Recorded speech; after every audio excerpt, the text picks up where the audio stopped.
It's almost surreal how quickly things are moving with AI. Just last year, Sam Altman was already talking about AI agents becoming, a real presence in the workforce in 2024. Yeah. And it's not hypothetical anymore. This is actively reshaping how we work, and fast. That acceleration is, well, it's undeniable, Yeah. particularly when you think about the potential for, say, economic slowdowns in places like the US and India. Right.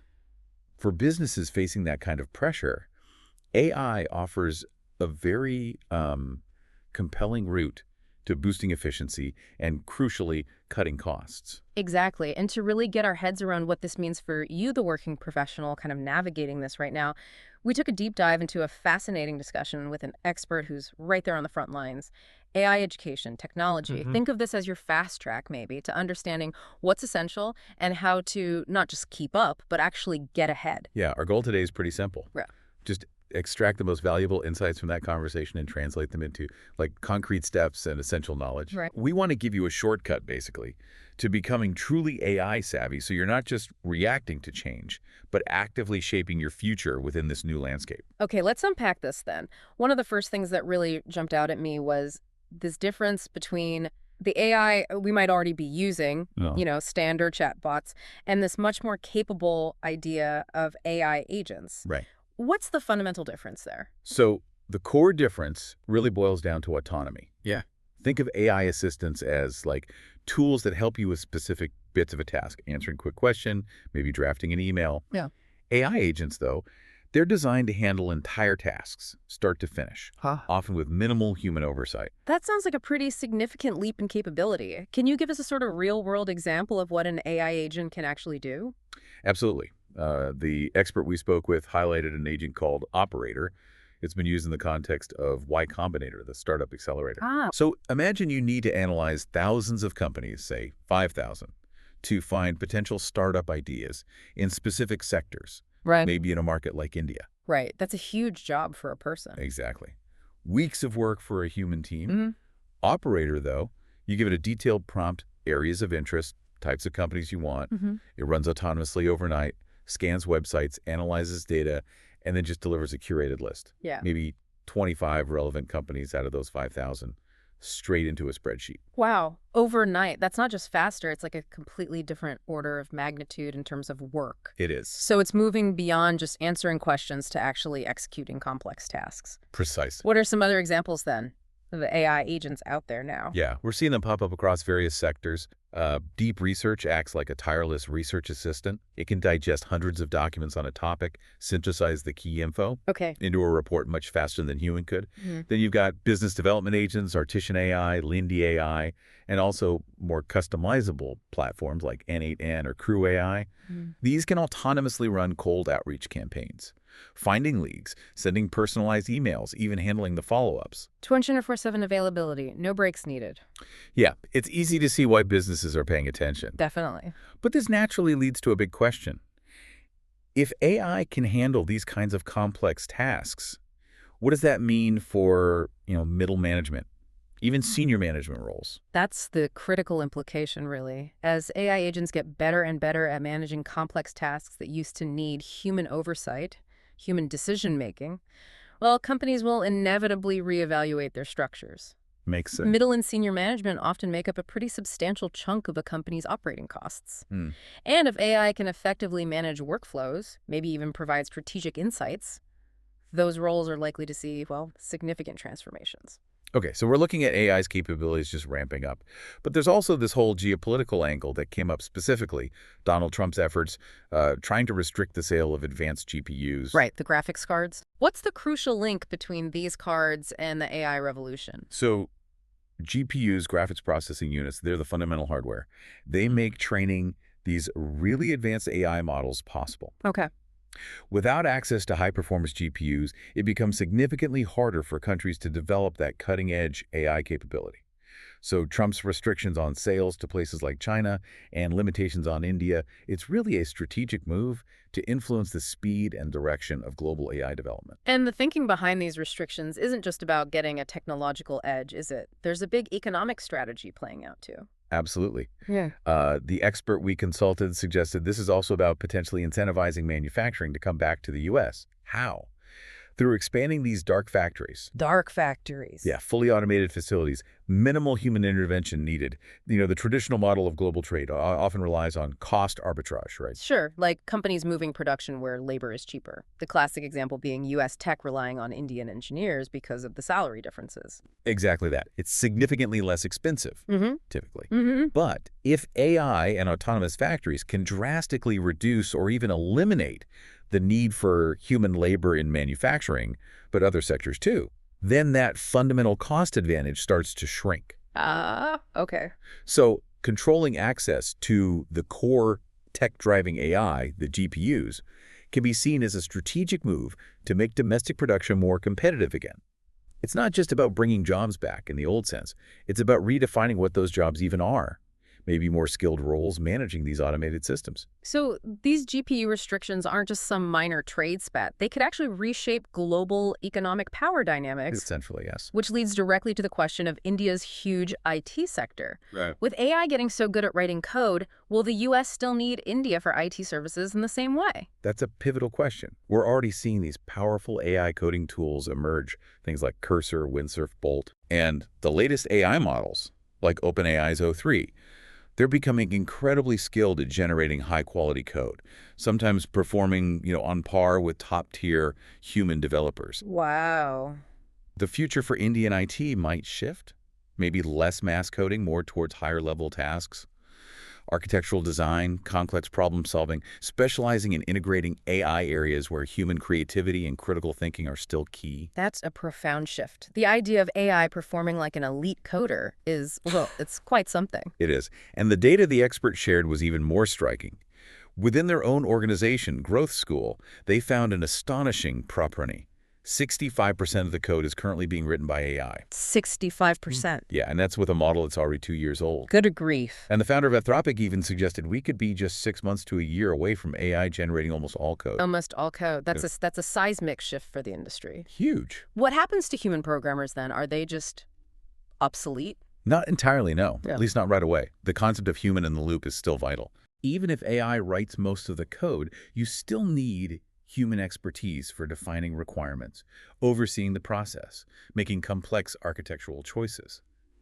But the implication is clear. One person, using AI effectively, could potentially match the output of many traditional engineers. So less about outright replacement, more about a massive amplification of individual capability. Exactly. Amplification is a good word for it. And I remember the expert making a really interesting point about programming languages themselves. Yes, that was a compelling statement. They suggested the future primary programming language is just English. English. Meaning the ability to communicate clearly in natural language, to prompt effectively telling the AI exactly what you want becomes the critical skill. Okay, so given this, incredibly fast-moving landscape, what are some tangible, actionable steps, things working professionals like us can actually do to not just stay afloat, but maybe even thrive? The expert talked about becoming an AI generalist. What does that mean exactly? An AI generalist is basically someone who gets really good at using AI's capabilities to solve problems across different areas. Okay. In a world where AI handles routine stuff, the people who can spot opportunities to apply AI and guide it, Yeah. they become super valuable to organizations. And how do we even start moving that way? There was a level 0 framework. Yeah, that's the foundation, yeah. Yeah. Step 1, just jot down all the tasks you do in your daily work. Seriously, list them out. Okay, like everything. Pretty much everything. Then step 2, look at that list and use your human intuition.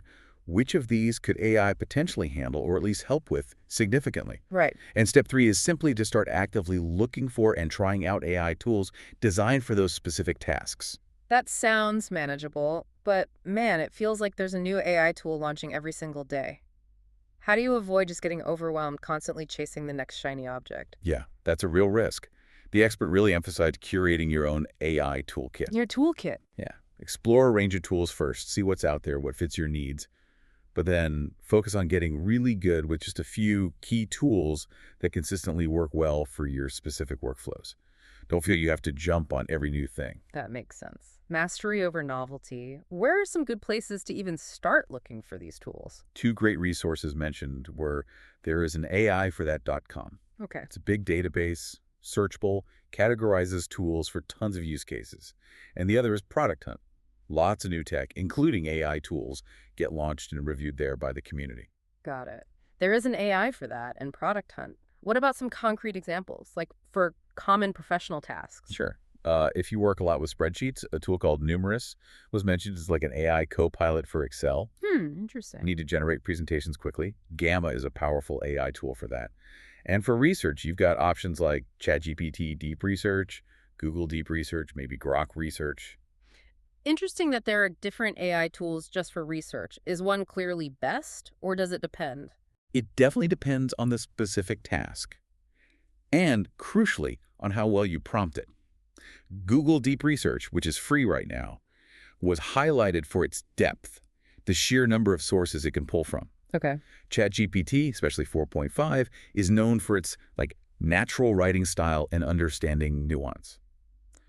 Grok is unique because it can access real-time Twitter data, great for understanding current sentiment, trends. Right. So no single best tool.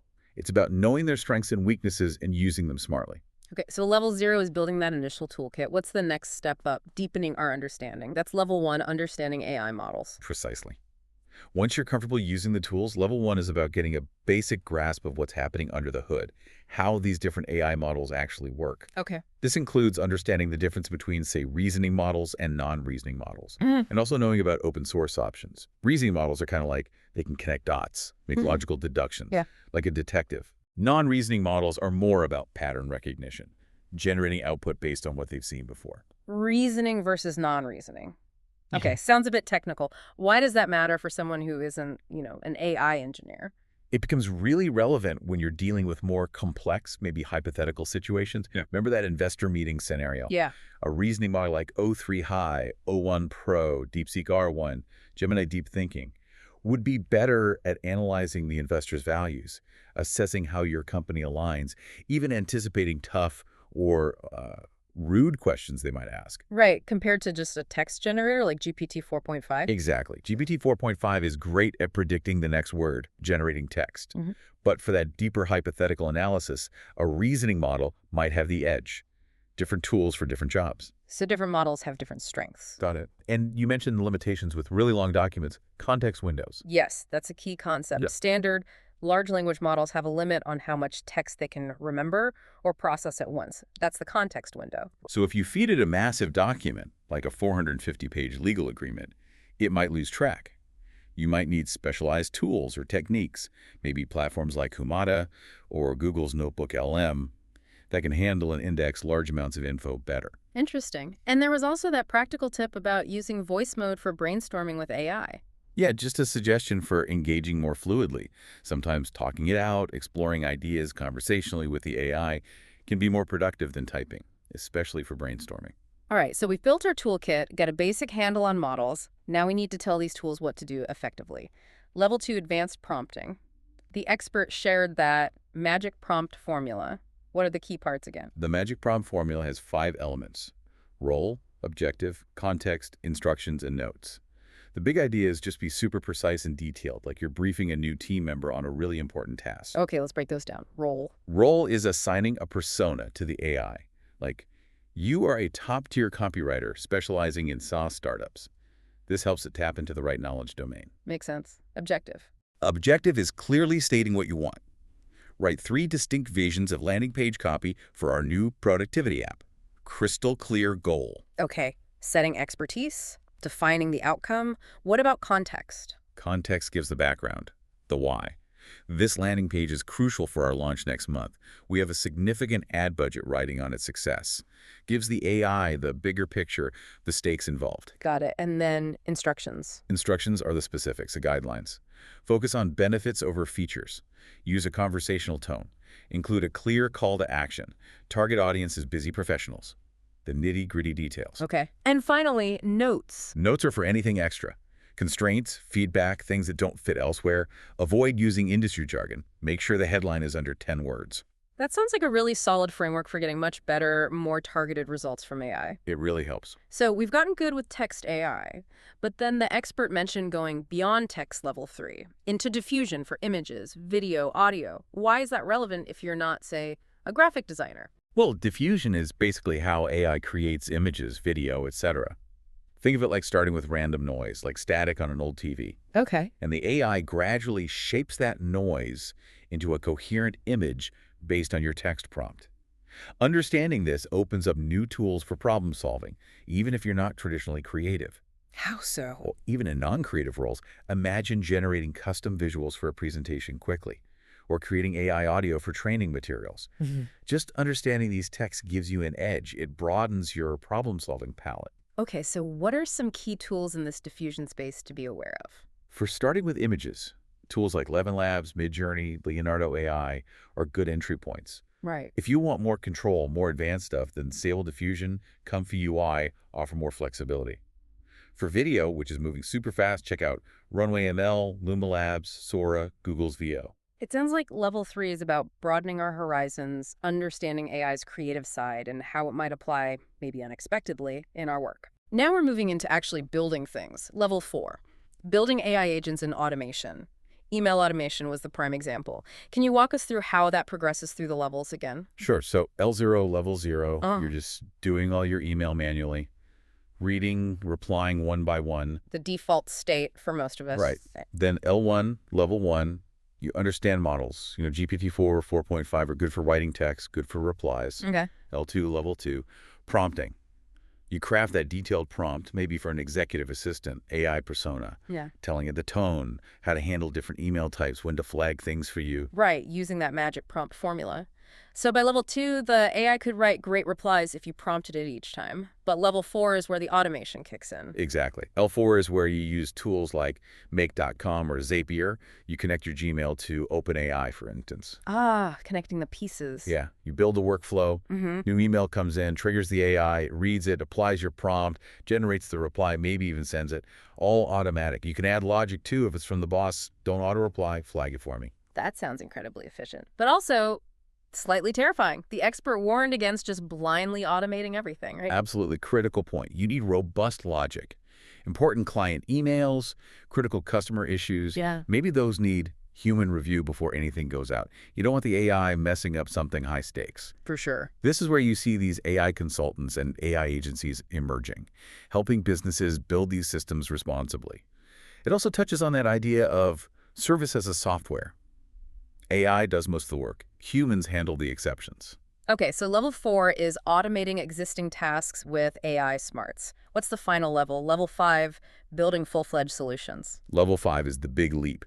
You use all your AI knowledge to build completely custom tools or platforms to solve specific problems for yourself, your team, your company. Okay. Remember the content creation example. Instead of just using AI to help research and write, at level 5, you might build a platform that does the whole thing. One click.